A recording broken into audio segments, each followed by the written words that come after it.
Good morning, all of you. Good morning, sir. Today, as you know, that we are celebrating National Dyslexia Awareness Month is going on. The question is, what is dyslexia? Anybody knows? This means bad. Dyslexia means word. It comes sometimes problem starts in reading. Sometimes you are reading. After 2 or 3 words, you go on. After that, you start stumbling, fumbling. You fail to read. You want to move away from the lesson from the book. This is dyslexia. But I think that in our institution, we are fortunate enough that such students we don't have. But still we should know, there is awareness month, we should know what is dyslexia. A lot of celebrities, they are also suffered from dyslexia, but still they conquered this problem. Hrithik Roshan, you know, he also suffered from dyslexia. From the 6 years of age, he has been given speech therapy. Abhishek Bachchan also suffered from this problem. Thomas Alva Edison also suffered this problem. These are the personalities. They suffered, but they conquered.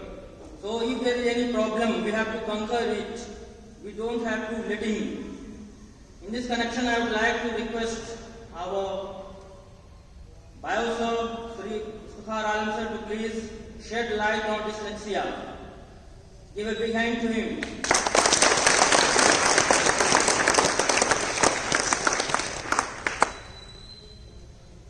Good morning.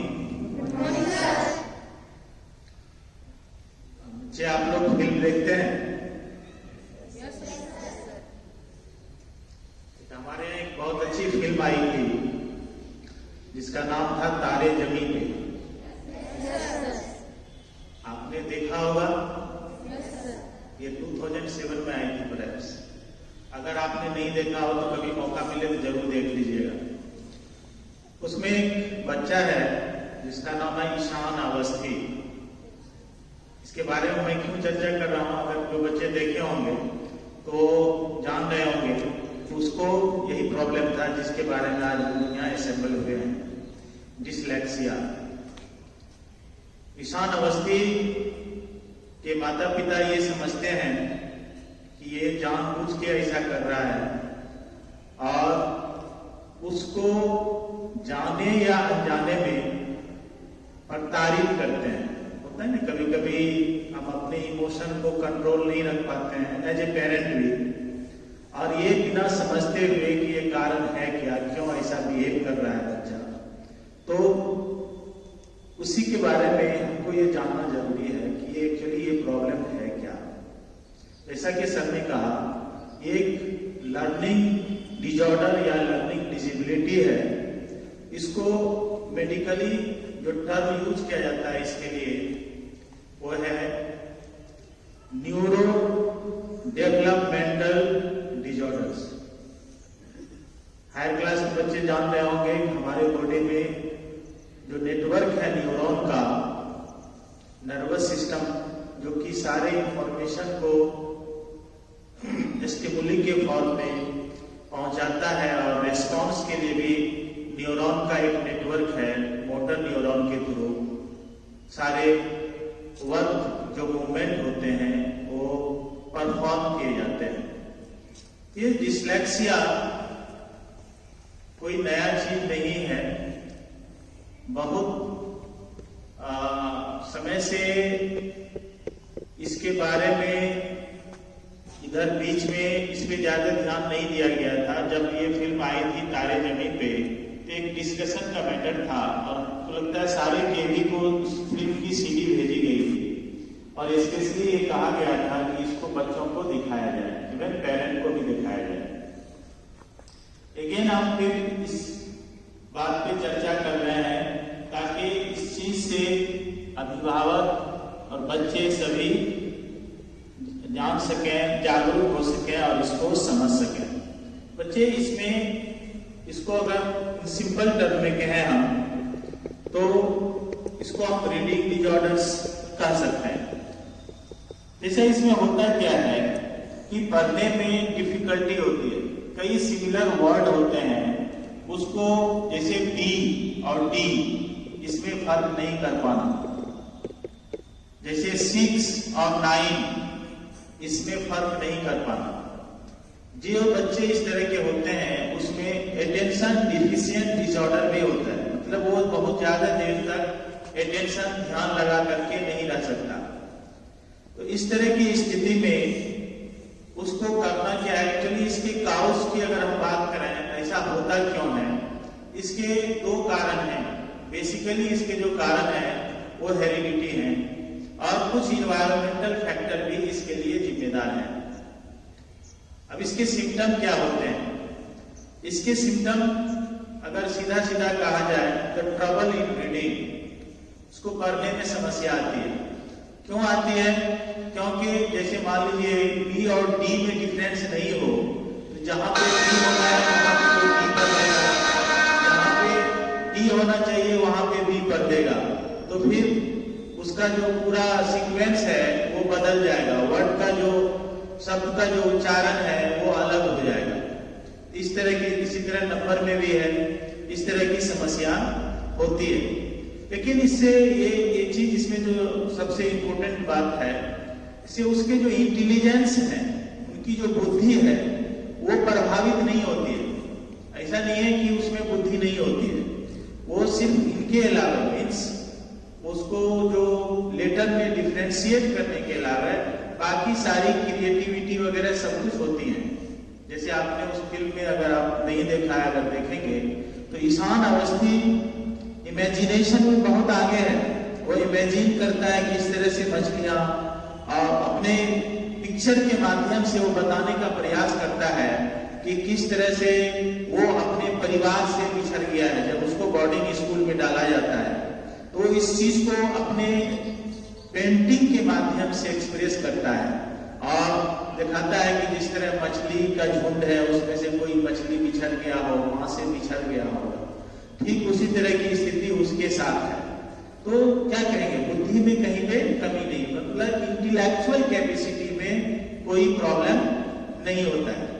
अब इसके जो diagnosis है, इसके लिए कोई special lab technique नहीं है कि उसका MRI करेंगे तो पता चलेगा। एक्चुअली ये डे टू डे बिहेवियर का जो ऑब्जर्वेशन होता है, खास करके स्कूल सेटअप में, लर्निंग सिचुएशन में, वहीं पे इसका डायग्नोसिस हो पाता है। ओके, और ये डायग्नोसिस का जो सबसे अच्छा माध्यम है जो इसको कर सकता है वो टीचर कर सकते हैं। जो टीचर पढ़ा रहे हैं उसको शुरू से क्लास 1 से 2 से, तो उनको समझ में आ जाता है कि बच्चे के साथ क्या डिफिकल्टी है। नेक्स्ट, अगर ट्रीटमेंट की बात करें तो इसका कोई स्पेसिफिक ट्रीटमेंट नहीं है कि कोई मेडिसिन लेने से ये ठीक हो जाए या कोई प्रोसीजर है ऑपरेशन उससे ठीक हो जाएगा, उससे नहीं। इसमें तरीका को बदलना होता है, मीन्स जो पढ़ाने का तरीका है उसको मॉडिफाई करने की जरूरत होती है। जैसे आप 9 लिखें तो एक्चुअली बच्चों को एक्चुअल शेप दिखाया जाता है कि 9 कैसे होता है। जैसे किसी चीज को हम रिकॉग्नाइज करते हैं, फॉर एग्जांपल आप सोच रहे हैं आपको 6 लिखना है, इसका इमेज आपके दिमाग में पहले होता है, तब जाकर के आप उसको रिप्रेजेंट करते हैं पेपर पे। तो ये इमेज ही उसका सही से नहीं बन पाता है कि ये 6 होगा, इस तरह से होगा या इधर होगा। ओके, उसको ड्रिलिंग किया जाता है, बताया जाता है, प्रैक्टिस कराया जाता है।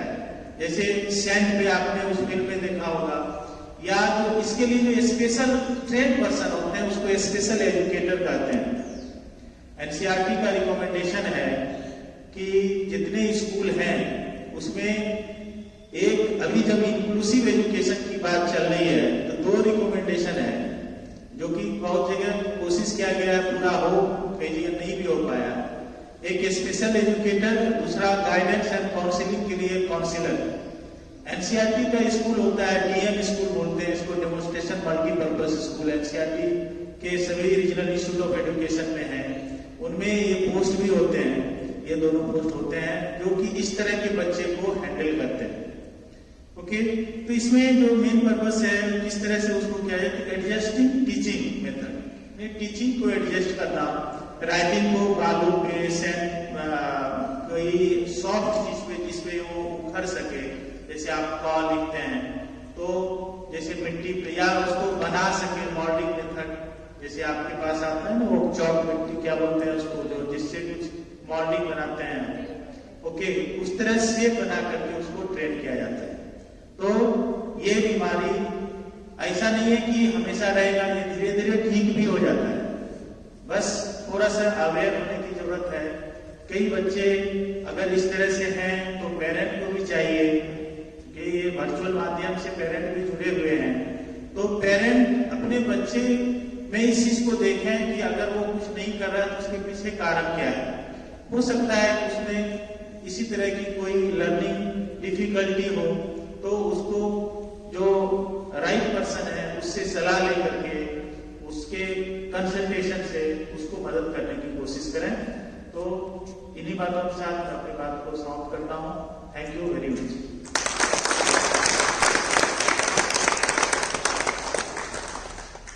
Thank you very much, sir. The awareness which you have received from our learned Alam sir, please convey this to your parents.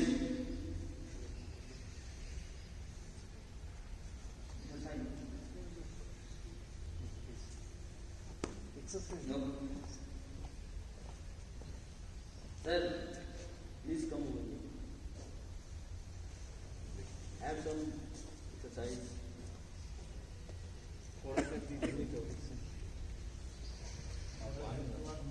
क्या हो गया? क्या हो गया? Okay, group, attention. Stand. हाथ चलाइए इस तरह से और मुट्ठी को लिए बंद कीजिए।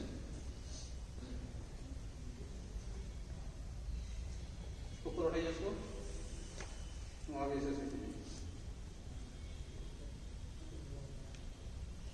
Again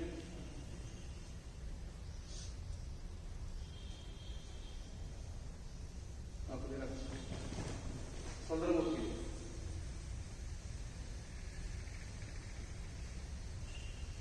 reverse,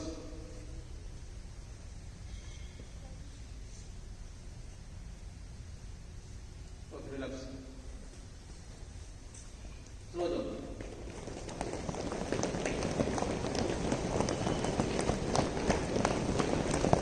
okay, relax. आप जब खड़े होते हैं तो एक ही जगह पर अगर बहुत देर तक स्टिल खड़े रहेंगे तो आपको प्रॉब्लम आएगी। पैर के का जो उंगली है उसको आप हिलाते रहिए, या ये देखिए अब ऐसे खड़े रहते हैं ना, तो आप इस तरह से भी कर सकते हैं बीच बीच में। समझ आ गया? जिसको अनइजी फील होगा वो अपना बॉडी को थोड़ा सा इस तरह से मूव भी कर सकते हैं। समझ आ गया?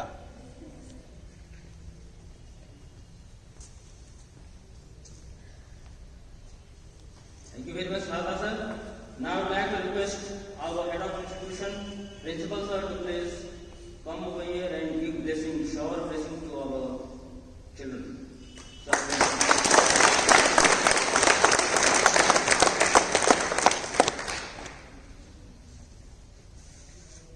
सभी को सुप्रभात। डिस्लेक्सिया के बारे में आपको ढेर सारी टेक्निकल जानकारी दी गई है, इसके आगे भी आप पढ़ सकते हैं।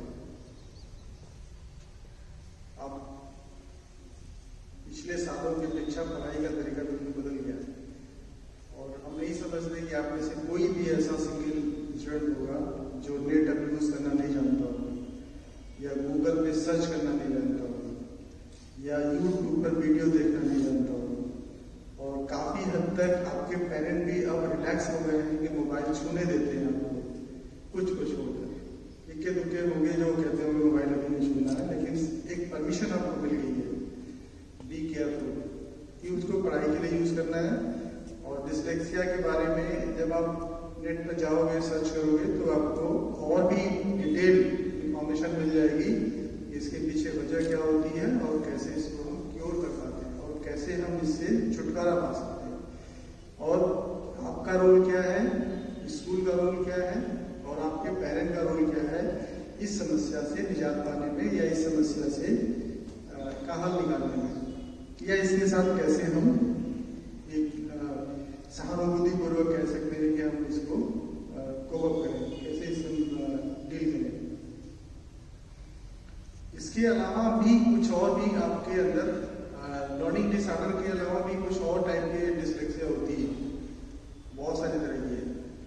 आप पढ़ने लिखने में जो, जैसा सर ने बताया कि पढ़ने लिखने में आप रिकॉग्नाइज नहीं पाते हैं, बी और डी में अंतर नहीं समझ पाते हैं, या वास को साफ पढ़ लेते हैं, ऐसे WWAS लिखा हुआ है, फाइल है, लाइफ है, इस तरह से मिलते जुलते जो स्पेलिंग वाले वर्ड है उसमें आपको कंफ्यूजन हो जाता है।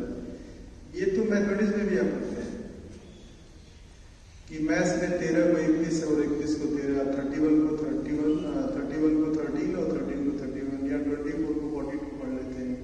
ये भी प्रॉब्लम आपके सामने आई होगी, कई बार आई होगी। ये भी एक तरह की डिस्लेक्सिया है, इसको डिसकैल्कुलिया बोलते हैं, कैलकुलेशन की प्रॉब्लम है, ये कैलकुलेटिव डिसऑर्डर है।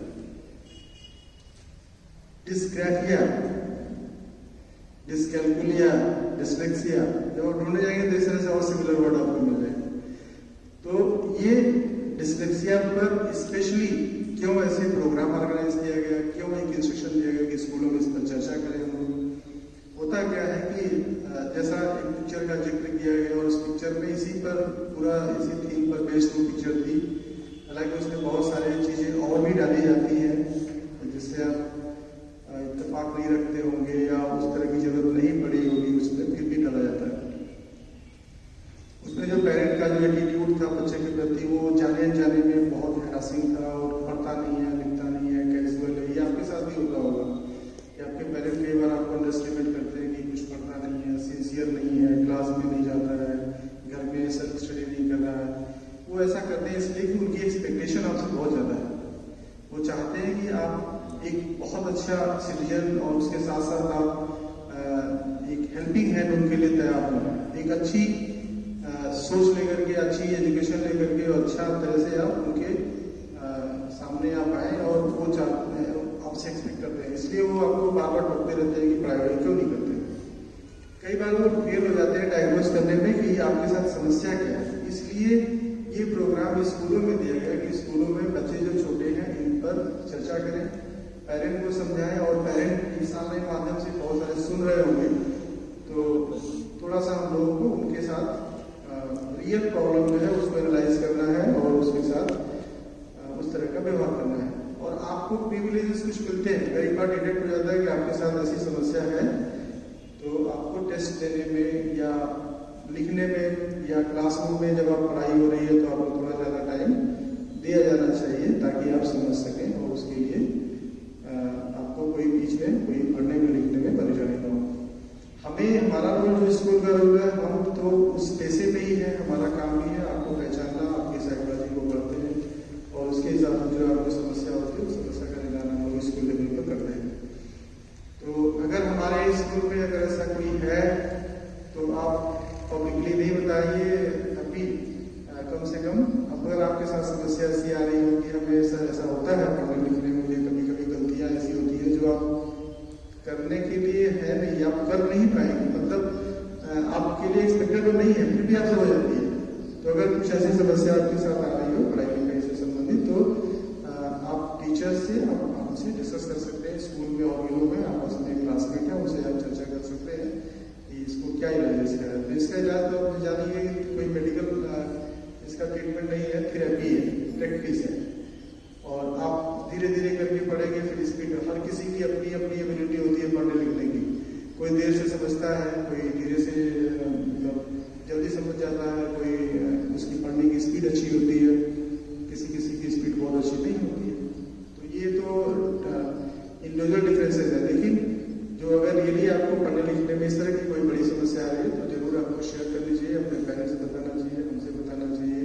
स्कूल में जब आते हैं तो आपके क्लास टीचर सबसे बताना चाहिए, सब्जेक्ट टीचर से बताना चाहिए, अपने क्लासमेट से चर्चा कर लीजिए ताकि आपको शेयर हो जाए आपकी समस्या। तो डिस्लेक्सिया ही अकेली समस्या नहीं है, आपके पढ़ने लिखने में और भी समस्याएं हो सकती है। स्ट्रेस में आप हो सकते हैं, परीक्षा का डर हो सकता है, होमवर्क का डर हो सकता है, डांट खाने का डर हो सकता है, या स्कूल में जब आप आते हैं तो अननेसेसरली, मतलब कोई आपको भले डांटे ना डांटे लेकिन आपको डर लगता होगा कि अरे कैसे हम उनके सामने जाएं, इनसे कैसे बात करें। तो ये भी एक समस्या होती है जो पढ़ने में आपके बाधा उत्पन्न करती है। तो चीज़ों को आपको समझने की जरूरत है, थोड़ा ओपन माइंड होने की जरूरत है, चर्चा करने की जरूरत है, और पेरेंट्स से, अपने भाई बहन से, टीचर से सबसे बात बताइए और आप एक अच्छी पढ़ाई लिखाई में आप आगे बढ़ें। इसके लिए प्रोग्राम ऑर्गेनाइज किए जाते हैं, अवेयरनेस प्रोग्राम है, और इसके बारे में और भी डिटेल आप पढ़िए। दूसरी बातें भी और सारी हैं जो आप अभी कुछ समस्याएं, जैसे आपके पेरेंट के माध्यम से फीडबैक मिलता है। एक सबसे बड़ी जो समस्या भी आ रही है, और न्यूज़ पेपर के लोग पढ़ते हैं, सोशल मीडिया में बहुत सारी शेयरिंग होती है, बच्चे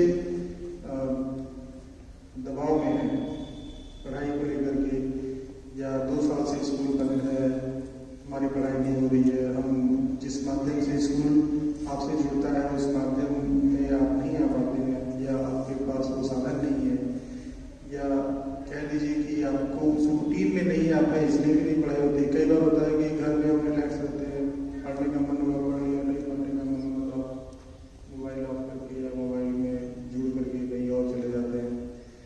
तो ये नुकसान किया है, 1.5 साल में ये नुकसान हुआ है आपका कि रूटीन में आप नहीं आए।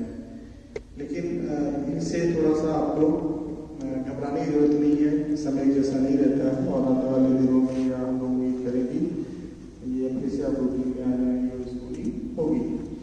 लेकिन अभी आपको बचा के रखना है। मोबाइल जब आपको पेरेंट देते हैं तो ईमानदारी से दिखाने की जरूरत है कि हम उसको मिसयूज न करें, और उसको हम पढ़ाई के लिए केवल यूज करें। उसमें गेम न खेलें। गेम हमेशा अच्छा नहीं होता। पढ़ने के समय पढ़ाई होनी चाहिए, गेम के समय गेम होना चाहिए। और आपके लिए जो गेम है वो इंटरनेट पर गेम आपके लिए फायदेमंद नहीं है। आपके लिए जो गेम है वो फिजिकल गेम अच्छा है। आप एक्सरसाइज करें, आप घर में अगर स्पेस है जिस तरह का भी हो उस तरह का यूटिलाइज करें, खेलने कूदने में अपनी मदद आप एक दूसरे की कर सकते हैं, एक दूसरे के साथ खेल सकते हैं, स्कूल में जब आते हैं तो खेल सकते हैं। फिजिकल एक्सरसाइज आपके लिए ज़्यादा अच्छी है। तो मोबाइल से थोड़ा सा मिसयूज न करें, दूर रहें। और इंटरनेट है, उसमें नो डाउट बहुत सारी अच्छी चीज़ें और बहुत सारी खराब चीज़ें भी हैं। अभी आपका जो कह लीजिए माइंड उतना डेवलप नहीं होता कि आप रॉन्ग या राइट में फर्क आप जान पाए, तो बचने की जरूरत है। और किसी तरह का दबाव परीक्षा का या स्कूल आने का या होमवर्क करने का इस तरह का आपको नहीं लेना चाहिए। जो आपको काम दिया गया आप काम करिए। आपको 10 काम दिया गया है, 10 काम नहीं आप कर पाते, आपकी क्षमता नहीं है, तो कम से कम 6 करिए, 8 करिए। आपको 3 सब्जेक्ट में होमवर्क मिला तो कम से कम 2 सब्जेक्ट का तो पूरा करिए। परीक्षा के दिन आपको आना चाहिए, उपस्थित रहना चाहिए, और जब जब आपको पढ़ाई का मौका मिलता है उस सबसे पढ़िए। तो स्कूल में अवेयरनेस प्रोग्राम और भी चल रहे हैं, जैसे ये जो आज महोत्सव देख रहे हैं हम लोग, पूरा 1 साल का प्रोग्राम है, और इसी प्रोग्राम के अंतर्गत बहुत सारे अलग अलग एक्टिविटीज होती हैं, उसमें भी आपको बढ़ चढ़ कर हिस्सा लेना चाहिए। ये नहीं है कि एक ही प्रोग्राम में आप सभी बच्चे पार्टिसिपेट करें, लेकिन हर प्रोग्राम में कुछ न कुछ बच्चे के लिए जो कस्टमाइज होते हैं, कुछ बच्चे कर सकते हैं, उसको आपको करना चाहिए। जितनी इवेंट्स इस समय एक्टिविटीज के रूप में आ रही हैं, वो सारे इवेंट्स में आपको पार्टिसिपेट करना चाहिए। दूसरा, फिजिकल फिटनेस है, बहुत जरूरी है। ठंड का समय है, बहुत सारे बच्चे बिना स्वेटर के, तो ठंड अभी ये जो ठंड का समय होता है ये थोड़ा सा प्रिकॉशन वाला होता है। अभी ठंड आ रही है, कभी कभी जा रही है, कभी आ रही है, इसी में आपकी बॉडी एडजस्ट नहीं कर पाती और आप बीमार पड़ते हैं। तो थोड़ा सा सावधानी रखना है। शरीर गर्म ज़्यादा है तो ठीक है, लेकिन ठंड से आप बचे रहें। और जो अभी मौसम है, ओमिक्रॉन और ये कोरोना देख रहे हैं, इससे भी अपने को बचा के रखिए। बच्चे जो आपको इंस्ट्रक्शन दिया जाता है उसको स्ट्रिक्टली फॉलो करिए। स्कूल में आइए तो कम इंटरेक्ट होइए, थोड़ा सा पैसिव रहिए। थोड़ा स्कूल में आपको एक दूसरे से दूरी बना के रखनी है, और जो खाने पीने के लिए आपको कहा गया, जो बैठने का अरेंजमेंट किया गया, जो स्कूल आने जाने के प्रोटोकॉल है, वो अभी आप फॉलो करेंगे। और अभी एक नया वेरिएंट भी आते रहते हैं, तो आप इसको बचने के लिए थोड़ा अपने को मजबूत बनाइए और अच्छा खाना खाइए, पौष्टिक खाना खाइए।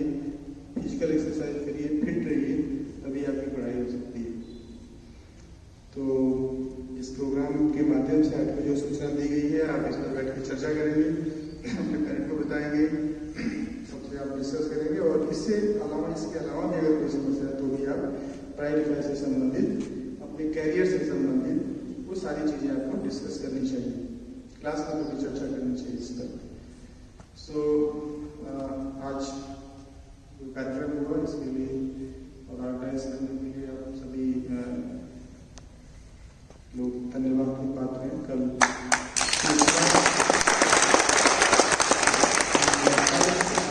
कम्युनिकेशन बहुत फास्ट हो गया है और आप केवल मॉनिटर स्कूल लेवल पर नहीं हो रहे, रीजनल ऑफिस और हेडक्वार्टर और पूरी सिस्टम जो केवी का है उसको पूरा मॉनिटर कर रहा है, इसलिए सब जरूरी भी है। So wish you good luck for the day and rest of the year. Thank you.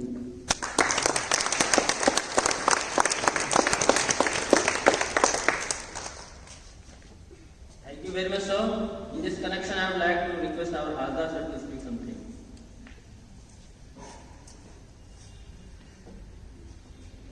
Good morning, सभी को।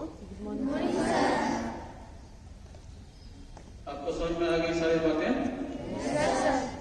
एक समस्या यहाँ अक्सर देखने को मिल रही है कि जहाँ जब भी यहाँ जमा होते हैं, ध्यान से सुनिए, आपके आगे जो है या अगल बगल हमेशा ध्यान में रखिएगा कि अगर उसको कुछ हो रहा है तो आपको समझ में आ जाए कि अगर गिरने वाला है ऐसा कुछ बॉडी मूवमेंट, आप उसको ऑब्जर्व कीजिएगा, ठीक है? ऐसे में कोई गिरेगा नहीं। आप सब नाश्ता करके आते हैं? Yes sir. कुछ ना कुछ खा के आइएगा, खाली पेट कोई नहीं आएगा इसमें। क्लियर है? Yes sir. और समय एक अनुभूति चाहूंगा, हर बुधवार को 10 मिनट के लिए फिजिकल एक्सरसाइज करेंगे। हर बुधवार को ओनली फॉर 10 मिनट्स हम लोग यहाँ फिजिकल एक्सरसाइज करेंगे, ठीक है? Yes sir. Okay, thank you.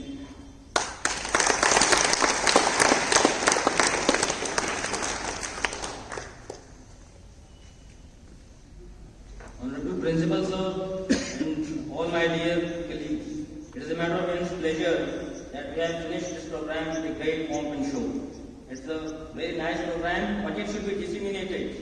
I would like to thank from the core of my heart to our head of institution, Sir, Sri Principal Sir, that he has given his precious time. Though for him time this is a lot. After that, I would like to thank our Iftikhar Alam Sir, who is very, very busy, whose hands are always full, but still he has devoted his precious time to this program. After that, I would like to request, give a big thanks to our Somu Sir, who has given a lot for this banner and other posters. And our technocrat of the Vidyalaya, I would like to thank him, and I would like to thank all the members of the staff who have given his heart and soul to this program. Thanks a lot. Thank you very much, all the students.